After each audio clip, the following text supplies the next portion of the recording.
Another change. I'm going to move Tampa from second to first to win their division. I like their draft. I always like their drafts. I did not like the Atlanta Falcons draft, and I don't know what Michael Penix is. By the way, I thought Emeka Egbuka to that receiving core and that offense, he will be an 80-catch guy potentially as a rookie. I think every GM I talked to, when I said, did anybody reach for Emeka, they're like, no. That guy could have been the 5th pick, and it's a smart pick. He will deliver day one. Bryce Young's improved. Saints, they're done. And okay, I want to talk about this because Colin has the Falcons missing the playoffs, and so obviously the Bucs winning the division. I think this division is going to be mainly, specifically through the Bucs and the Falcons, will be way tighter than I think people are potentially giving it credit for. I like the draft of the Falcons. Listen, I like the picks themselves. I don't like how it 100% unfolded. But in terms of if we just look at the picks themselves in a vacuum, I like it. And if they're able to make some big impact upgrades on defense, I do believe that offense will be significantly better with Michael Penix. So I really think the Falcons are more in the driver's seat of how competitive this division will be with the Bucs, because I do think the Bucs will still be, will be good. I mean, they proved themselves last season, even with all the injuries, that they were able to get by and still win the division. Although the Falcons should have, I mean, the Falcons were in control, but obviously you had the whole run with Kirk Cousins and things just kind of fell off. Probably should have beat the Commanders, but the Commanders were a hot team as well, so can't lose too much sleep over that. But that was clearly a winnable game, but that was also Michael Penix's only second game, and I think he played great in that game considering the circumstances. And so I think with an improved defense, and now Michael Penix playing in the long, for the whole season ideally, the Falcons are just going to be in a significantly better situation to not just kind of the whole lip service of oh, they can win the division, or oh, they can make the playoffs. No, legitimately, no, be right there in the mix. Listen, am I predicting that the Falcons are going to be the Washington Commanders of last season? Probably not. I think even for the Commanders, a lot of things needed to line up for them to make that happen, and that's. Those things are hard to predict. It's hard to predict that the Commanders are going to win with a Hail Mary, that Jalen Hurts is going to get knocked out in the first quarter, right? And the Commanders, for their awesome and historic Jaden Daniels season, still needed a bunch of weird stuff to happen throughout that season. So it's becomes impossible to predict. And obviously the Falcons with Michael Penix, this isn't his his first year being a starter, because he's going to be a second year, but it's his first year being a full-time starter. And I love, I've said this in every single Atlanta Falcons video, I just absolutely loved what I saw from Penix. he impressed me wildly. I was comfortable with him going into the draft and being drafted, but I didn't have I had pretty strong feelings about Bo Nix and Jaden Daniels.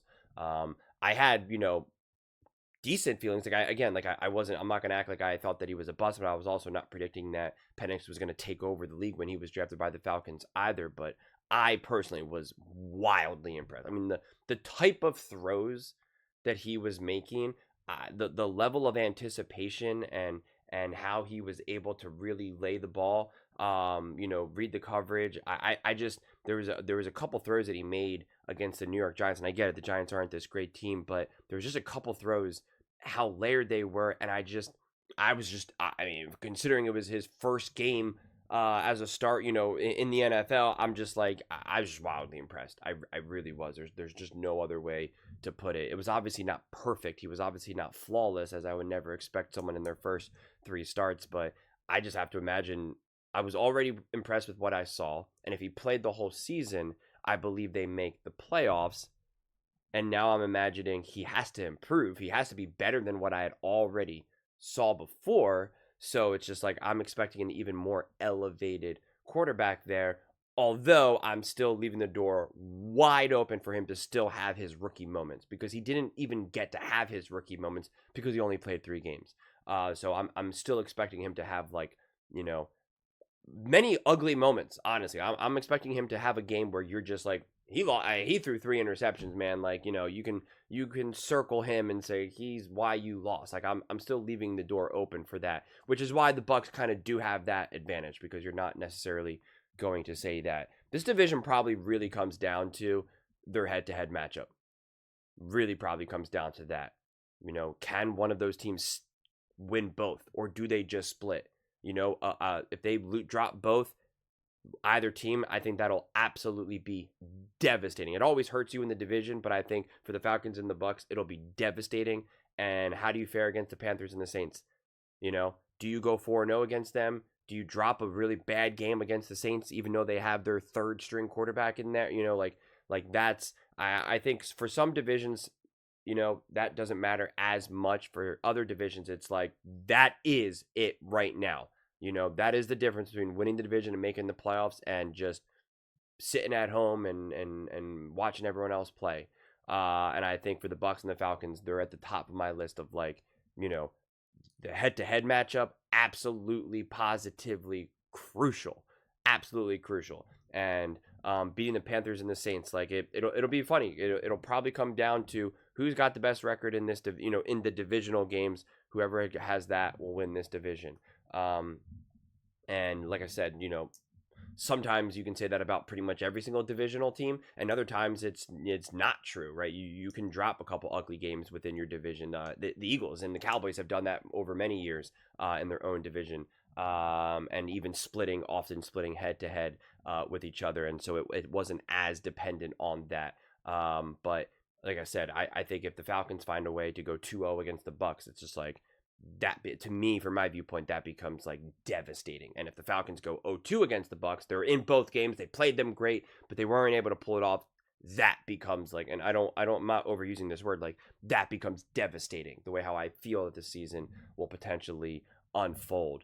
Because I think the Falcons and the Bucs are both in position to, rip off some wins, especially out of the division. So, but like, again, you have to wait for the actual order of the schedule. I wonder if the Falcons and the Bucs will play each other at the end of the season. Like, I'm always so fascinated. I've talked about this in a lot of my division, like division breakdowns. I'm always fascinated to see, like, how the NFL is going to try to structure the schedule, because especially after they saw what happened with the Detroit Lions and the Minnesota Vikings, they want that. They want that final week to be like box office, an additional playoff game. But then by doing that, they also open up the door for them to have Denver Broncos versus Kansas City Chiefs final game of the season, where Patrick Mahomes and the whole entire roster of the Chiefs are sitting and not playing, and they don't want that either. So like the Falcons and the Panthers game ended up, I think that they played each other the final game of the season, or maybe the Saints. That game ultimately ended up becoming meaningless. Like, it was kind of exciting because you're like, oh, the Bucs, if the Bucs lose, and this, like they kind of had a little bit of that energy, but like, ultimately it wasn't exactly what you wanted. So I'm just curious if they end up playing each other at the final game of the season. So that could potentially be a repeat of what we saw with the Detroit Lions and the Minnesota Vikings. But those are just my thoughts. I'd absolutely love to hear yours. What do you guys think about the Atlanta Falcons coming in second place in the division and missing the playoffs? Which is interesting because Colin Cowherd had them last year being a top 10 team with Kirk Cousins. Now he has them not even making the playoffs. Let me know in the comments below. I read every single comment, so whether you agree with me or disagree with me, either way, let's get in some discussions, let's get in some fights, but ultimately, let's just have some fun.